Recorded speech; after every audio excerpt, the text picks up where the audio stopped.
जो बात हम काफी टाइम से कह रहे हैं, तेल अगर ऊपर जाएगा तो बाजार पर इसका दबाव पड़ेगा अगर बड़ी मूव आएगी, और पिछले हफ्ते से अभी तक बड़ी मूव आई है। 13% का उछाल क्या चल रहा है तेल मार्केट में? That is very true. Because क्या है कि अभी देखिए लगातार 2 हफ्तों में हमने देखा था कि कच्चा तेल है वो बैक टू बैक गिर रहा था।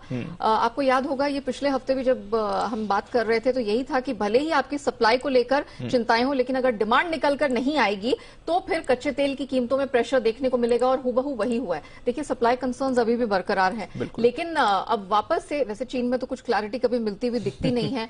पहले हमने ये सुना कि वहां पर फिर से पैंडेमिक की महामारी है, उस स्थिति की वजह से हमने देखा डिमांड के कंसर्न्स बन रहे थे। अभी भी जो 17 अप्रैल के नंबर्स निकल कर आए हैं, ऑलमोस्ट 24,000 नए केसेस निकल कर आए हैं, लेकिन वहां की जो एडमिनिस्ट्रेशन है वो कह रही है कि भाई बुधवार तक हम पूरा जोर लगा देंगे और कोशिश करेंगे कि नए केसेस नहीं हो। अब कैसे नहीं होंगे, वो क्या ऐसा तरीका अपनाएंगे, ये तो देखने वाली बात होगी।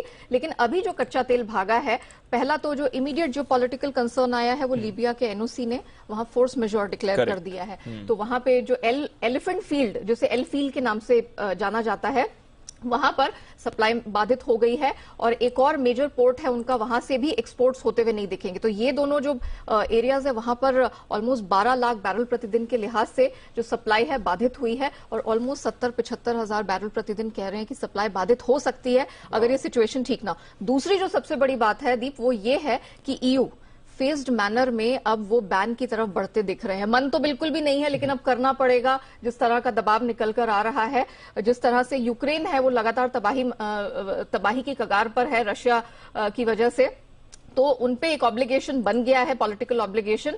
अब गैस पर तो वो नहीं कर सकते क्योंकि 40% उनकी आपूर्ति वहीं से होती है।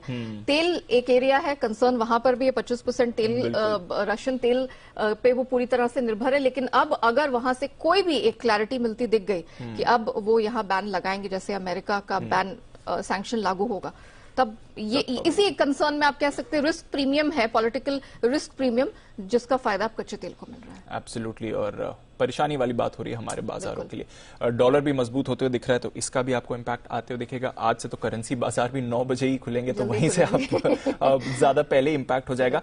खैर, इस पर करनी है चर्चा। आने वाला आधा घंटा एक्शन पैक्ट होने वाला है, क्योंकि बग्गा साहब तो हमारे साथ हैं ही तैयार। ग्लोबल मार्केट्स, कच्चे तेल और बाकी जो फैक्टर्स हैं उनकी राय लेंगे।